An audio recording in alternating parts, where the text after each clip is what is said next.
आज मैं जिस टॉपिक पर वीडियो बनाने जा रहा हूँ, टॉपिक ये है कि इंडिया के प्राइम मिनिस्टर नरेंद्र मोदी साहब ने स्टेटमेंट दी थी पाकिस्तान की आवाम को, जिसके अंदर उन्होंने बोला था कि हम चाहते हैं कि पाकिस्तान की आवाम के साथ मिलकर, पाकिस्तान के साथ मिलकर गुर्बत के साथ जंग करें, ना कि आपस में जंग करें। इसी हवाले से पाकिस्तान की आवाम से बात करूँगा कि नरेंद्र मोदी साहब की ये जो स्टेटमेंट है, इंडिया के प्राइम मिनिस्टर की स्टेटमेंट है, इस हवाले से वो क्या कहना चाहेंगे। पाकिस्तान की आवाम, मैं आपको कहना चाहता हूं, हिंदुस्तान आपसे लड़ाई लड़ने को तैयार है। आओ आओ, हिम्मत हो, आओ हिम्मत हो तो लड़ाई उस बात की लड़े। आइए हम गरीबी को खत्म करने का काम करें, आप अपने देश में गरीबी को खत्म करने का काम करें, हम दोनों लड़ाई लड़े। देखते हैं सबसे पहले अपने देश की गरीबी कौन खत्म करता है। आओ, पाकिस्तान की आवाम इसको पसंद करेगी। दिन ब दिन गुर्बत कम होती जा रही है, पाकिस्तान में बढ़ती जा रही है, आपकी इस पे क्या राय है? पाकिस्तान में गुर्बत बढ़ रही है, लेकिन गुर्बत तो बढ़ रही है और माफिया भी साथ कंट्रोल नहीं ना हो रहा। तो माफिया जब तक कंट्रोल नहीं होगा, ये गुर्बत कैसे कंट्रोल होगी? जब दौलत चंद लोगों के हाथ में रह जाएगी तो नीचे तक कहाँ से वसाइल जाएंगे? उनका ये सीन है कि वो करप्शन में थोड़ा सा कंट्रोल काफ़ी ज़्यादा कर रहे हैं। हालांकि को 30-35 साल पीछे चले जाएं तो इंडिया में करप्शन बहुत ज़्यादा होती थी, और पाकिस्तान में वो रिसेंटली कोई 40-50 साल से माफिया बहुत ज़्यादा तेज़ हुआ है। उस वजह से करप्शन बहुत ज़्यादा तेज़ है। करप्शन की वजह से कोई ग्रोथ हो ही नहीं रही, फाइनेंशियल बड़े मामला ख़राब हुए हैं। तो आपका क्या ख्याल है, ये क्या वजह है कि पाकिस्तान में गुर्बत दिन ब दिन बढ़ती जा रही है? मेरे ख्याल में ना, जो पाकिस्तान की पॉलिटिशियन और जो कि एक माफिया बैठा हुआ है, सारा इसी को हम जो है ना ब्लेम करेंगे। ब्लेम भी नहीं है, ये हकीकत है, हकीकत में मबनी बातें हैं। पाकिस्तान में जितना भी ये माफिया ऊपर बैठा हुआ है, इनकी वजह से गुर्बत है, महंगाई बढ़ रही है। ठीक है, इंडिया वालों ने अपने जितने भी है महंगाई पे कंट्रोल किया है, ठीक है, उनकी आवाम ने भी उनका साथ दिया है। पाकिस्तान में आवाम करती है लेकिन ऊपर वाली गवर्नमेंट नहीं करती है। उसकी मेन वजह यही है, महंगाई बढ़ रही है और गुर्बत बढ़ रही है। और इसका मतलब एक मजदूर है, उसकी दिहाड़ी कम है और उसकी जो आमदनी कम है और खर्चे ज़्यादा हैं, तो ओबियसली उसकी वो जो है महंगाई तो बढ़नी है, गुर्बत भी बढ़नी है। ये बताएं, आज का हमारा क्वेश्चन है कि पाकिस्तानी एजुकेशन ज्यादा बेहतर है या इंडियन एजुकेशन ज्यादा बेहतर है, तो इस चीज को लेके आपका क्या पॉइंट ऑफ व्यू है? मेरा कहना ये है कि हिंदू पढ़ लिख के हमसे आगे निकल गया, सारी इंटरनेशनल कंपनीज उसने बना ली, मार्केट को उसने ऑक्यूपाई कर लिया। जो टेरिटरीज मुसलमान के थे वो उसने छोड़ दिए, मुसलमान ने पढ़ाई से तौबा कर ली है। और हालांकि हमारा जो निज़ाम है, जो सिस्टम है, वो इकरा से शुरू होता है। इकरा का मतलब ही है कि पढ़। आज का जो टॉपिक है, जिस टॉपिक पे मैं वीडियो बना रहा हूँ, वो ये है कि जो इंडिया के प्राइम मिनिस्टर हैं नरेंद्र मोदी साहब, उन्होंने कुछ टाइम पहले स्टेटमेंट दी है कि हम चाहते हैं, यानी कि वो इंडिया वाले चाहते हैं कि वो पाकिस्तान के साथ जंग ना करें, बल्कि जंग करें पाकिस्तान के साथ मिल के गुर्बत के बारे में और मसाइल के बारे में जंग करें। इस पर आप क्या कहना चाहेंगे उनकी स्टेटमेंट के हवाले से?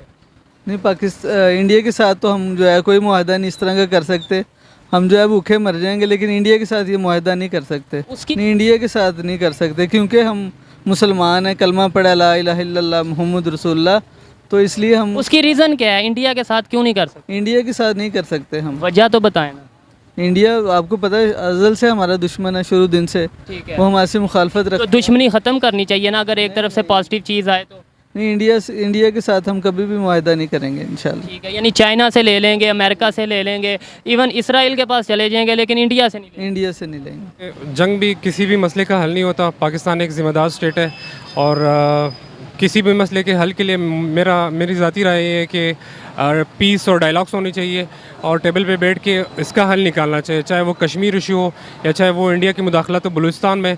तो ये सारी बातें जो है वो पाकिस्तान एक रिस्पॉन्सिबल कंट्री है, तो उनका पाकिस्तान को ये करना चाहिए कि वो अपनी तरफ से पीस टॉक्स, पीस प्रोसेस है उसका ऑप्शन जारी रखे, उसको अलाइव रखे। उन्होंने ये जो स्टेटमेंट दिया, आप इसे एग्री करते हैं या आप समझते हैं कि ये भी एक सियासी बयान था?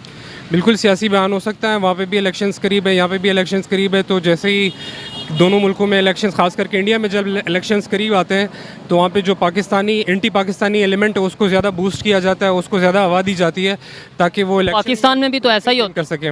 पाकिस्तान में बनस्बत इंडिया कम होता है, लेकिन पाकिस्तान में बिल्कुल होता है एंटी इंडिया सेंटिमेंट्स। लेकिन अगर हम कंपेरेटिवली बात करें, इंडिया में एंटी पाकिस्तानी एलिमेंट को रख कर बहुत ज़्यादा इलेक्शन में उस चीज़ पे इलेक्शन और पॉलिटिक्स की जाती है। तो आप क्या समझते हैं, अगर सियासी बयान है या वाकई उन्होंने दिल से ऐसा बयान दिया, जो भी है, ये तो उन्हें पता होगा बेहतर। लेकिन इस तरह के एलिमेंट्स या इस तरह की एक्टिविटीज़ आपस में होनी चाहिए जिसमें पॉजिटिविटी ग्रो करे या जिसके थ्रू हम लोग आपस में एक पॉजिटिव लिंक बना सकें। ये मसाइल तकरीबन कॉमन है आवाम को लेकर। गुर्बत दोनों कंट्रीज़ में है, एजुकेशन के लेवल से गुर्बत डेफिनेटली दोनों कंट्रीज़ में है, लेकिन आपको बता दूं कि इंडिया बहुत ज़्यादा अपने इस इशू पे, अपने इस मसले पे कंट्रोल कर चुका है, आपको शायद पता भी। बिल्कुल, मैं कह रहा हूँ कि दो मुल्क की जो प्रायोरिटीज़ है वो एजुकेशन के हवाले से, वो गुर्बत पॉवर्टी एलिमिनेशन के हवाले से और पब्लिक को अकोमोडेट करने के हवाले से उनकी जो प्रायोरिटीज़ है वो होनी चाहिए। जो एनर्जीज़ है वो बजट और आपके जंगी अखराजात पे आपका पैसा नहीं लगना चाहिए। पाकिस्तान से भी कभी ऐसी कोई स्टेटमेंट गई है, हालिया दिनों की बात की जाए या हालिया टाइम की, साल 2 साल 3 साल की बात की जाए, कोई ऐसी स्टेटमेंट दी गई है कि हम चाहते हैं कि इंडिया के साथ ताल्लुकात अच्छे हों? देखिए, मेरे ख्याल से पाकिस्तान ने ज़्यादा ज़िम्मेदारी का मुजाहरा दिखाया है।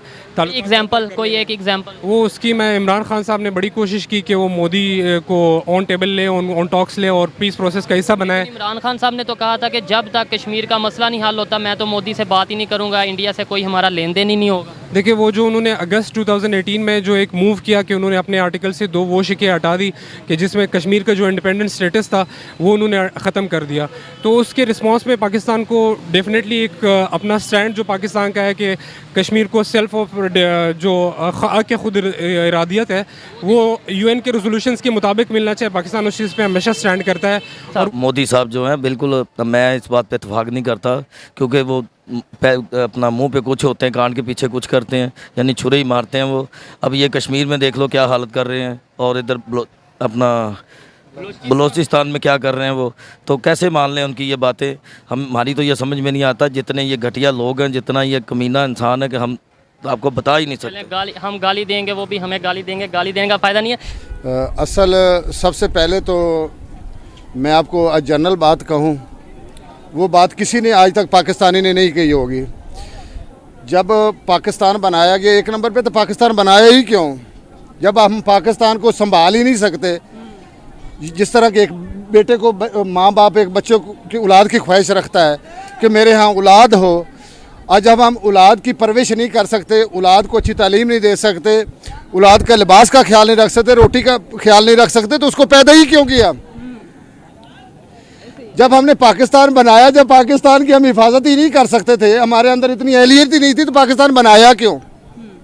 चलो अब आ गया, पाकिस्तान बन गया, तो यहाँ तालीम, यहाँ जब पाकिस्तान बना तो आते ही पाकिस्तान एक लुटेरों के हाथों में आ गया, किसी मुखलिस बंदे के हाथ में तो पाकिस्तान आया ही नहीं। निसाब अभी तक वही की तरफ ही आ जाते हैं। तालीम वडेरों के घर की एक चीज़ है, निसाब ही उनका, सारा सिस्टम ही उनका। गरीब के लिए तो निसाब है ही कोई नहीं, बल्कि स्कूल ही नहीं। अब तो गरीबों के बच्चे तो स्कूल जाते ही नहीं है बेटा। तो आपने सवाल ही गरीब के साथ कर दिया, तो मैं किस निसाब की बात करूं। मेरे बच्चे तो घर बाहर बैठे हुए हैं स्कूल से, मैं उन बच्चों से ही सवाल करना कि बेटा आप क्या पढ़ रहे हो। मैं एक गरीब आदमी हूं, मैंने तो तालीम हासिल की ही नहीं, ना मुझे करवाई गई है, ना मेरे बाप के पास ऐसी अहलियत थी कि वो मुझे पढ़ाता लिखाता। मैं आज भी एक अमीर के यहाँ नौकर हूँ, नौकर नहीं बल्कि ग़ुलाम हूँ। वो 18,000 20,000 पे उसने मुझे ग़ुलाम रखा हुआ है, और मेरी तरह 20-25 उसके पास ग़ुलाम है। आप रात को अरबों लाता है तो मुझे रोटी के लिए भी कुछ नहीं मिलता। मैं अभी भी घर जाऊंगा, अभी ड्यूटी करके आया हूं। आज मैंने उससे रिक्वेस्ट की है कि यार मैंने ना बच्चों के लिए मांगना है, और मांगने के बाद मैं बच्चों के कपड़े बनाने हैं, क्योंकि आपके पास तो इतनी अहलियत नहीं है। आपने मुझे मुलाजिम तो रखा नहीं, आपने तो मुझे ग़ुलाम रखा हुआ है। 18,000 रुपये जो आपने दिए थे वो तो कब के ख़त्म हो गए। तो इसलिए मैंने थोड़ी देर मुझे टाइम दे दे, मैं ताकि 5-4 दिन मांगूँ और उसके लिए बच्चे कपड़े बनवाऊँ। इसलिए उनको निसाब चेंज करने की क्या ज़रूरत है। मेरे लिए निसाब चेंज करना था, वो मेरे बच्चों को तो पढ़ाना ही नहीं चाहते। वो तो मेरे बच्चों को जहल रखना चाहते हैं, जिसकी वजह से आज आप देख लें कि हमारे यहाँ जिनके बच्चे अनपढ़ हैं वो तो डकैतियों की तरफ जा रहे हैं, जुल्म ज़्यादती की तरफ जा रहे हैं। हमें तो, हमारे बच्चों को तो ये नहीं पता कि हमने यानी कि आगे जाना कैसे।